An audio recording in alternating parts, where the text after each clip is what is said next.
Ladies and gentlemen, hobos and tramps, cross-eyed mosquitoes and bow-legged ants, I come before you to stand beside you to tell you something I know nothing about.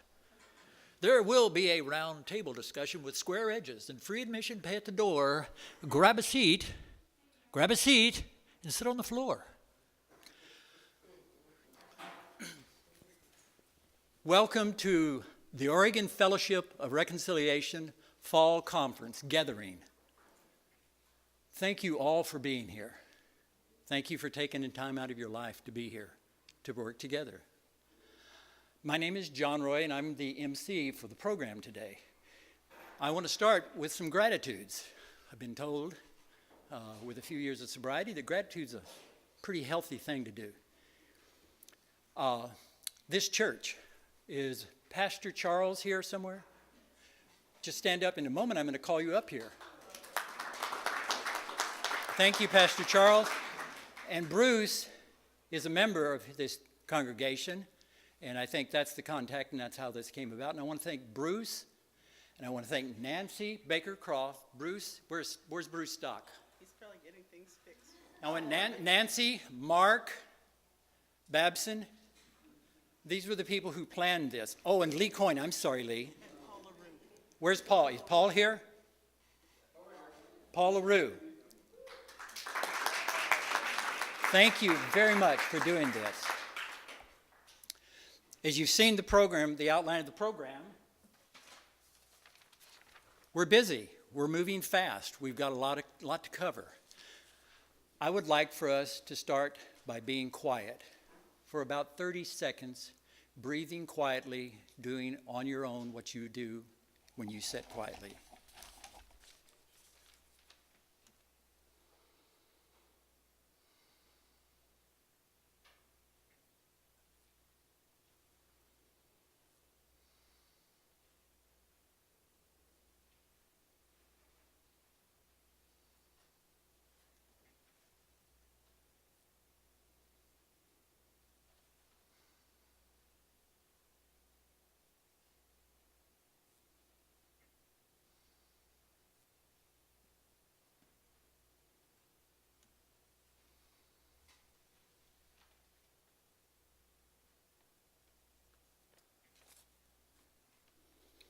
Thank you. This year, we're led by the Oregon Fellowship of Reconciliation, is our chairperson. We're led by, are we a leaderless group? Who's in charge? Anyway, the person that is doing the responsibility of our chair is Joni Mcclellan, and I'm going to ask her to come up now and talk to all of us. What? Oh, Charles. Well, Joni, would you hold? No, I'm going to do them now. I want to introduce them. Also, I'd like to thank the behind-the-scenes heroes, Lucinda and my son Julian, who are doing childcare today. On behalf of St. Mark Lutheran Church, I'd wish to welcome you all. This is exciting for us as well. I'm glad to see a number of our members here at this conference as well. I am impressed that you begin with silence. I think learning silence is important in peace and justice work. So welcome all, and hope you please ask me or one of our congregational members if you have a question about locations or anything else you might need. Thank you for coming. Thank you. And now, Joni, would you come up?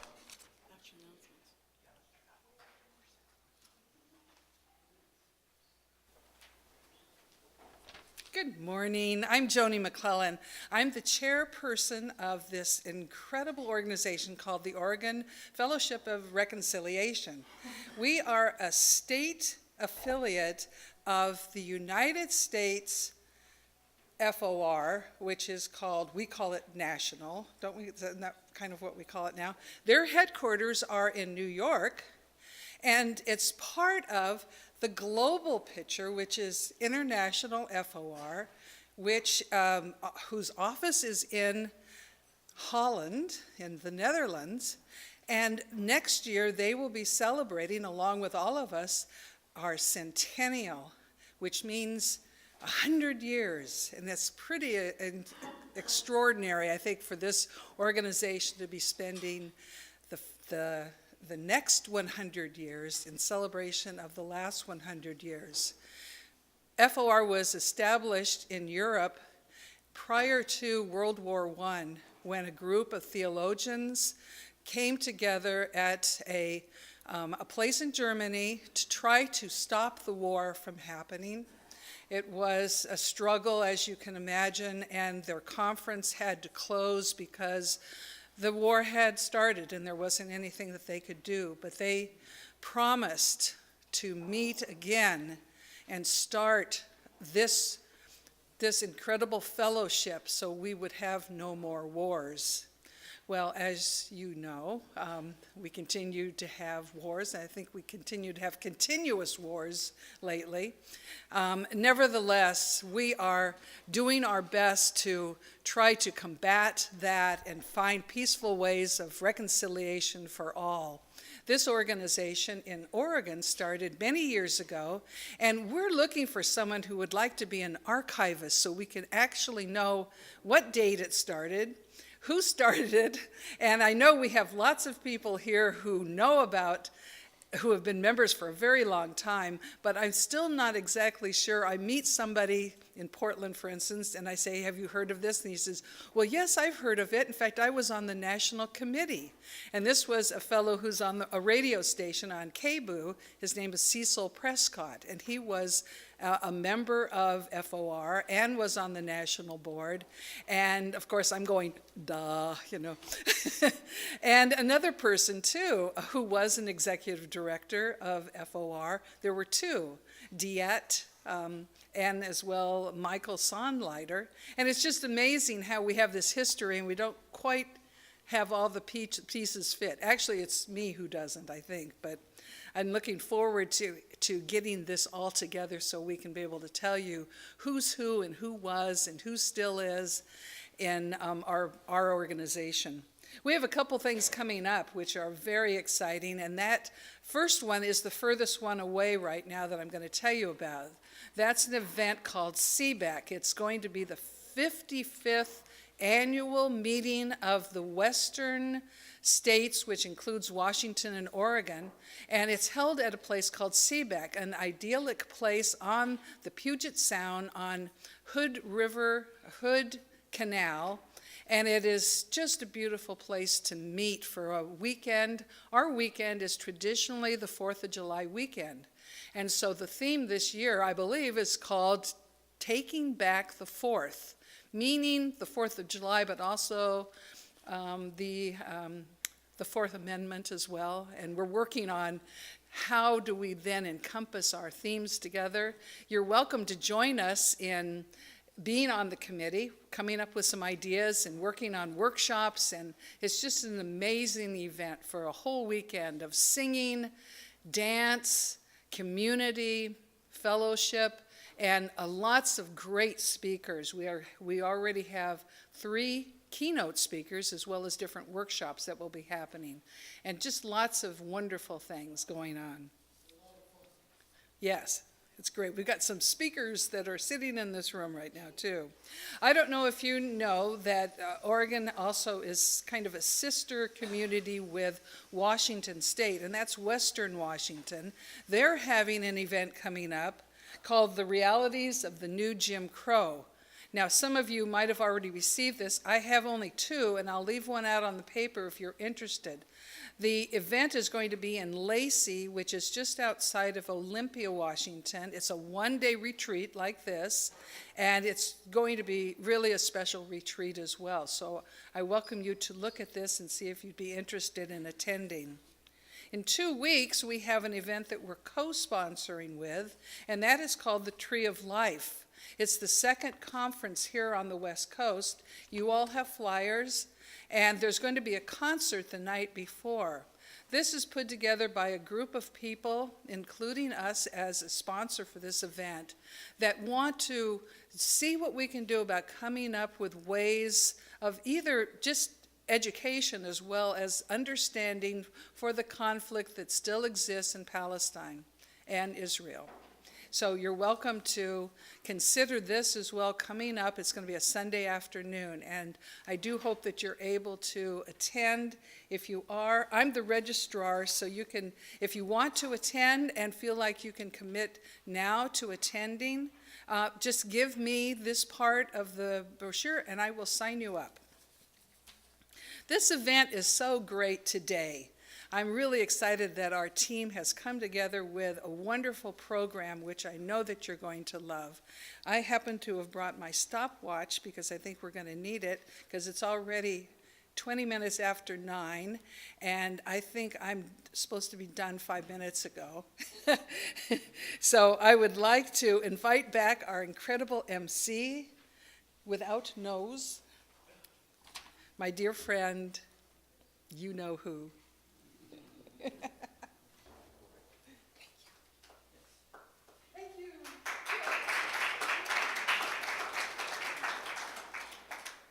We will now have a musical interlude by Mark Babson, followed by our keynote speaker, Cheri.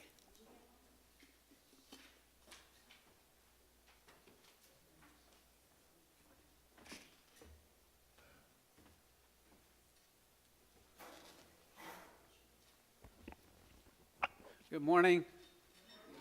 Is this working? Yeah, okay. Well, the first song I'd like to do is Pastures of Plenty by Woody Guthrie. It's one of the jewels of the American song tradition, and it also contains an element that I think is essential to nonviolence, which is unwavering commitment.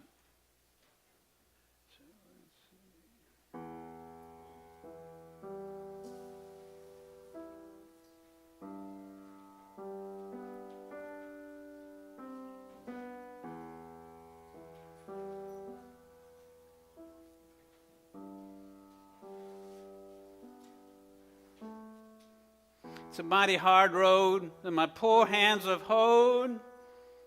My poor feet have traveled a hot, dusty road.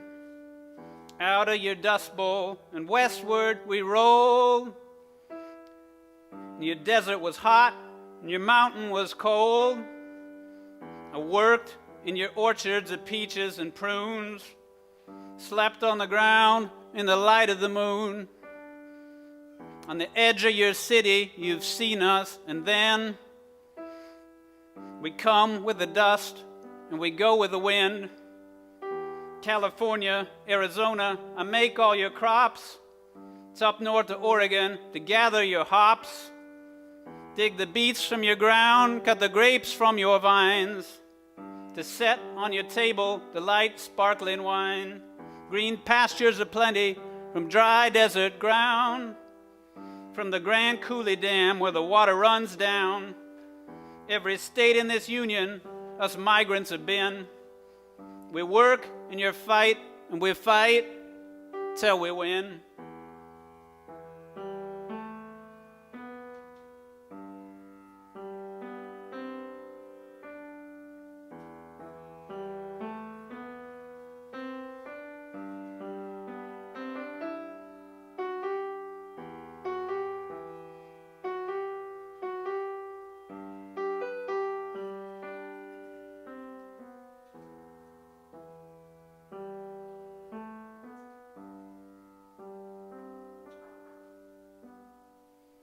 It's always a ramble, that river and I. All along your green valley I'll work till I die. My land I'll defend with my life if it be. 'Cause my pastures of plenty must always be free. Must always be free.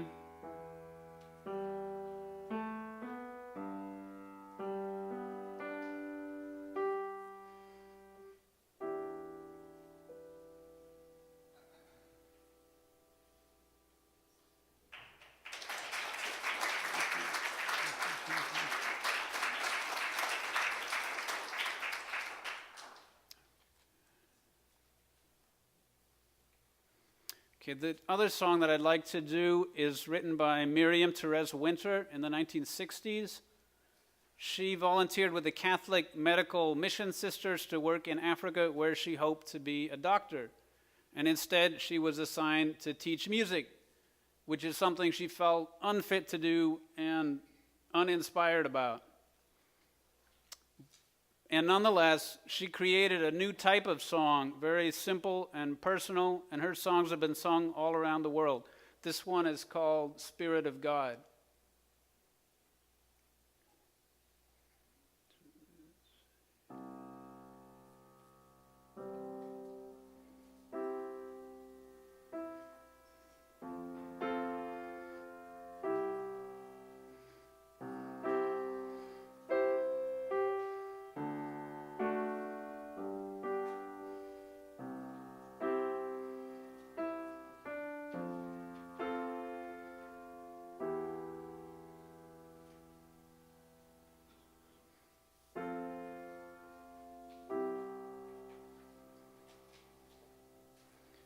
Spirit of God, in the clear running water, blowing to greatness the trees on the hill. Spirit of God, in the finger of morning, fill the earth, bring it to birth, and blow where you will. Blow, blow, blow, till I be but breath of the Spirit blowing in me. Down in the meadow, the willows are moaning. Sheep in the pasture land cannot lie still. Spirit of God, creation is groaning. Fill the earth, bring it to birth, and blow where you will. Blow, blow, blow, till I be but breath of the Spirit blowing in me.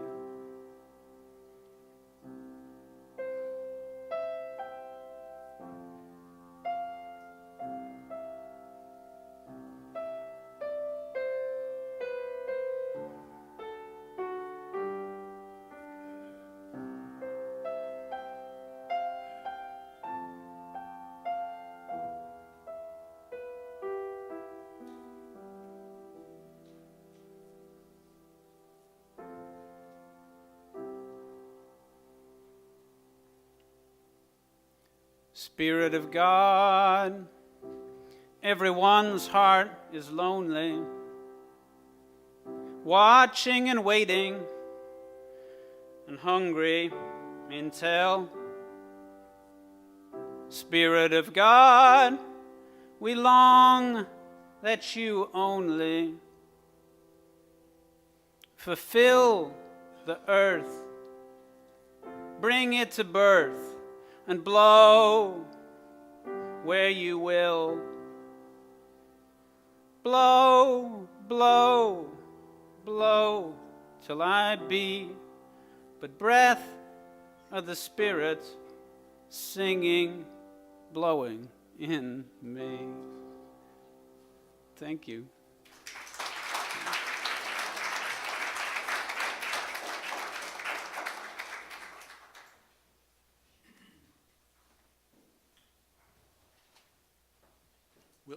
We will now have our keynote speaker.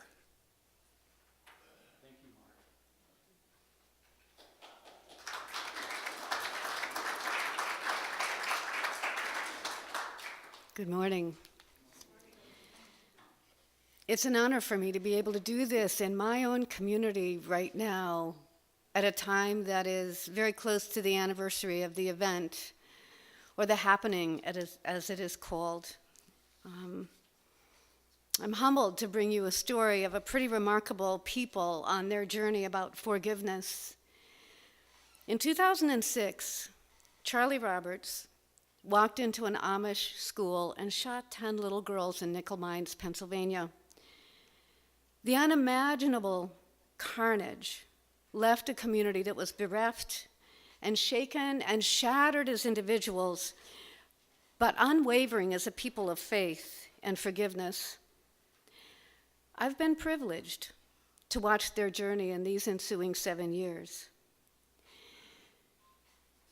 When drivers are charged with a vehicular homicide because they've hit an Amish buggy and Amish have been killed, Amish families are known to sometimes go to court and advocate that instead of going to jail, that the judge would remand the driver to live on the farm with the Amish or to work the farm every day so that they can begin to sense for themselves the great loss that they have caused, but each day to grow in the recognition of grace and forgiveness, day in and day out, as they simply work side by side. In all cases, the Amish are saying, now that your actions have caused us this irrevocable loss, you are inextricably intertwined into our lives and our history, and as such, you are invited to come into our homes, to share a meal, and to be welcomed. The Amish forgiveness is not just in what they say, but it is in what they do. Without reservation, and often with great effort, the Amish open their doors and their hearts. This their faith asks of them. And so it was with Nickel Mines.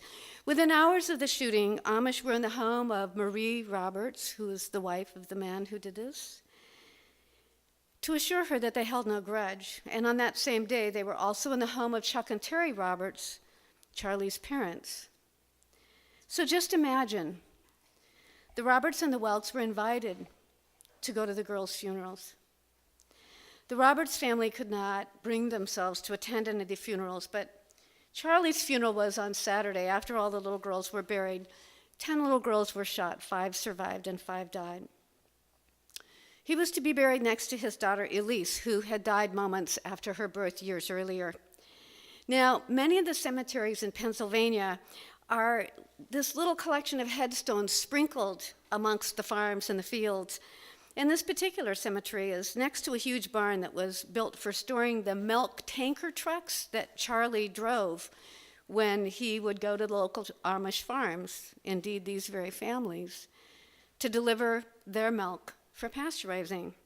So on the day of Charlie's burial, the hearse pulled up to the entrance of the cemetery, and his brothers got out and began to carry his casket towards where he would be buried.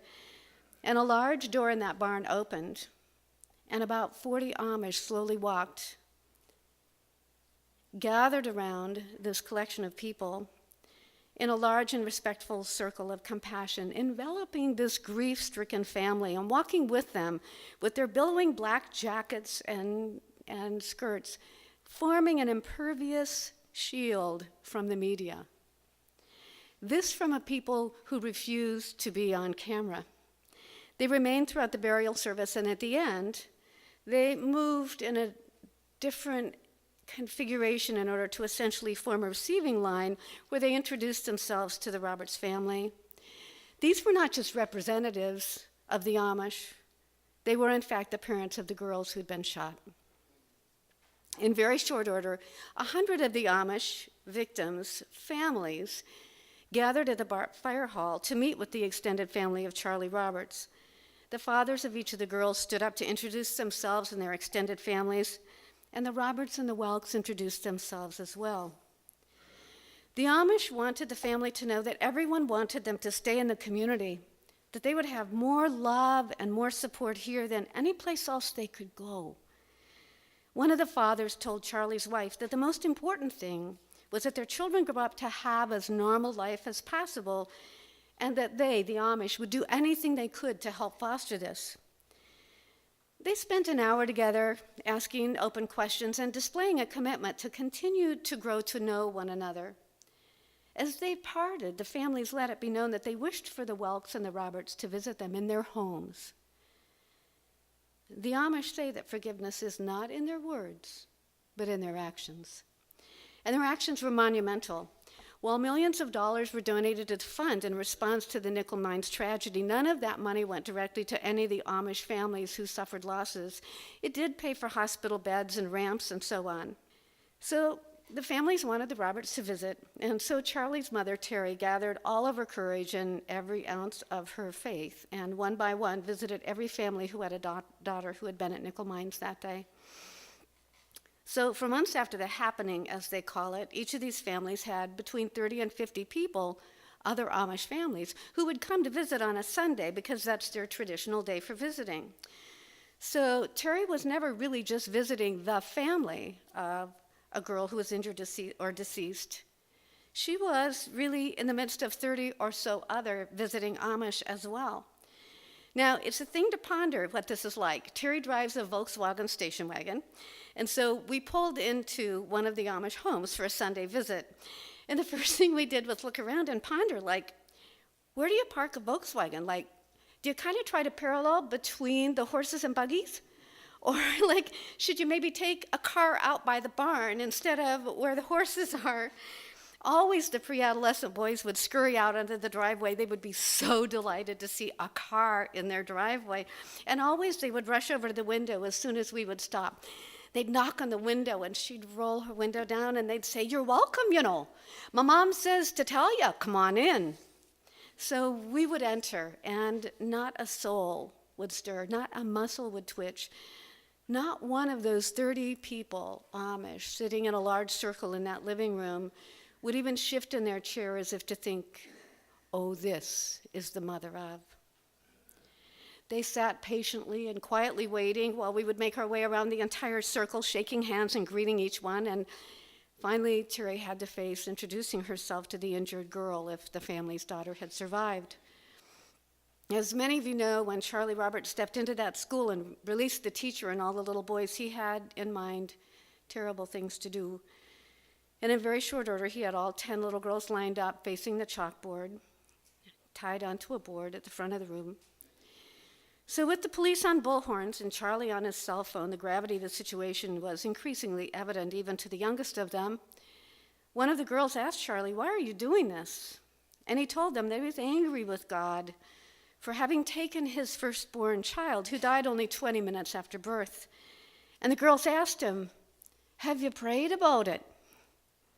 And he said that he had, and that God had not given him peace, and he had not forgiven God. And then these simple, plain children asked if they might pray for him. Marianne Stolzfus at 13 was the oldest of the students in the school, and she realized that Charlie really was going to begin to shoot. And she said to him, "Shoot me first." She'd hoped to spare the others, so she died first, and then the 2 little Miller girls were shot, and then 7 more. 5 survived and 5 perished. And then Charlie turned the gun on himself. The parents of 10 little girls and of 1 young man suffered the unthinkable to us all, that our children may die before us. But in that moment, the Amish came together in mutual support and in living their forgiving. Instead of being estranged, the Roberts were embraced. One of their visits to Cheri in her home, one of the Amish asked about Charlie. What was he like? Charlie had offered to build a large sunroom off the dining room of his parents' home. It was to be a sunny place for Cheri to worship and reflect. And then he had died before doing so. Well, in no time at all, it was organized. Amish can build a sunroom just as quickly as they can raise a barn after a fire. So Cheri now has this beautiful room with an abundance of windows, blessed by the comment of one of the Amish fathers who said, "You'll need a place for healing and light." That first spring, she went to the newly rebuilt school. They named the school New Hope. The class, of course, was now mostly boys. After a short art activity, the students sang for their visitors. And when it was time for Cheri to leave, the students' voices rang out, "When will you be back? When will you come again?" The first July after the shooting, Cheri invited all 100 of the families to a picnic at her home as a thank you for building this sunroom. They sat in blankets in the yard, and it's a thing to consider, just thinking what it's like to see 100 Amish in black sitting on blankets, just dotting the landscape of this beautiful farmland of Pennsylvania. The buffet table was set up in the sunroom, and they served themselves there and went out to sit. And in the fall, Cheri had a tea in that same sunroom for the girls, who then could go swimming in the pool, because, of course, the girls could not go swimming with boys or men around. So we had a separate invitation for them to come. And so then you can just imagine Cheri, of course, the mothers did not go in the water. They don't have bathing suits. So here's Cheri holding each of these 5 little girls, one after another, injured in one way or another by her son, moving them gently through the water, kicking to make great splashes, or singing her favorite songs to them. For Cheri, it's impossible to imagine how she would have garnered the courage or strength to do these if she were not a woman of faith. When I visit the Amish, I tell them that I think that they live the lives that we were all intended to live, without the invasion of media and the constant buzz and frenzy of the electronic world, with children playing in the yard, where boredom breeds a game of tag, and chores are a part of life, where everyone participates and no one is entitled, where the community holds greater importance than the individual. I talk with them about what they provided for the rest of the world, that watershed moment in America where no one had provided this sort of message to the media before, that in response to the tragedy, it was so pervasive and unarguable and undeniable, their forgiveness, that television anchors and all the major networks, even internationally, were forced to do lead stories on forgiveness. The focus of Amish forgiveness quickly eclipsed the coverage of the horror. The Amish are uncomfortable with this attention. They now feel we expect them to live up to something. My response to them is, they already have. Their forgiveness is based in the Lord's Prayer: forgive us our trespasses as we forgive those who trespass against us. Not whether we forgive those, but commensurate with their forgiveness of others will be their forgiveness. Their belief is not that they should forgive others in order to be like Jesus, but that God's forgiveness for them depends on their forgiveness of others. They would say, each day we get up with the grief, the pain, the exhaustion, the difficulty, the new reality we face, and each day we live knowing that if we are not in forgiveness, we will become bitter. So they have shared this journey, and some are further along the path than others, and some have stopped to look back, but none turns back.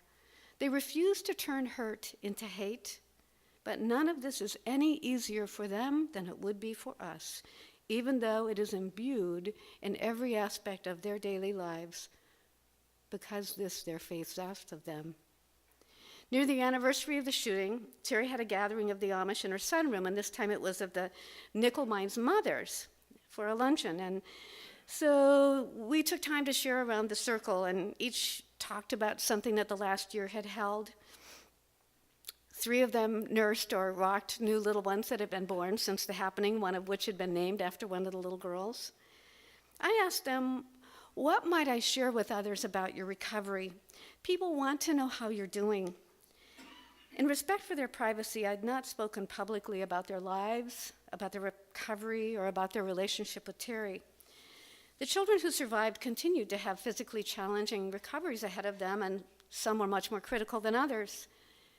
We just need prayers for the healing of our daughters, one mother said, and others nodded as she continued. But of course, you must not single out any one child.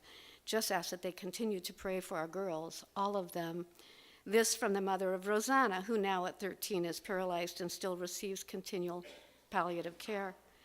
So I asked them to each relate one most surprising aspect of the past year, and Mary Liz, Rosanna's mother, related that she'd not had dinner with her family since the happening because of Rosanna's need for continual care. Terry, Charlie's mother, asked Mary Liz what she might do to help, and Mary Liz asked if she'd come to read to Rosanna some evening in her home so that she could sit with the family at dinner, and Terry offered to go that Thursday evening. That was 6 years ago.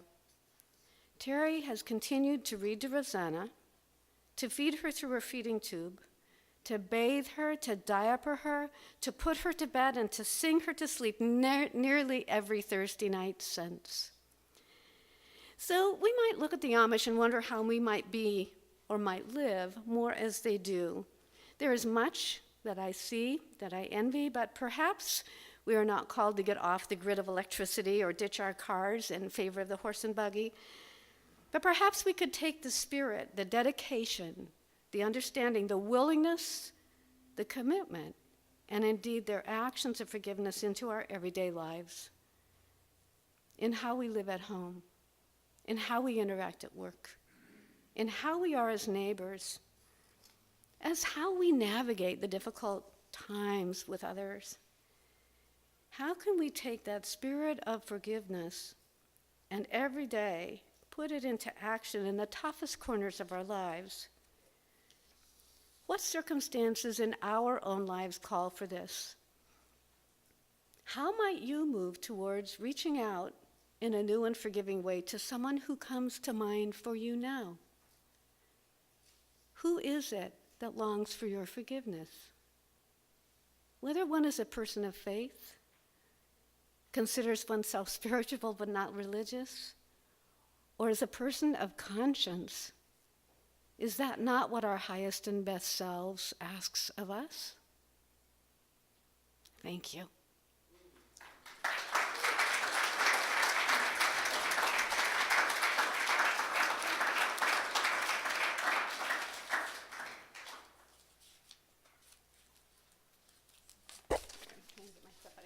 Thank you. Thank you so much.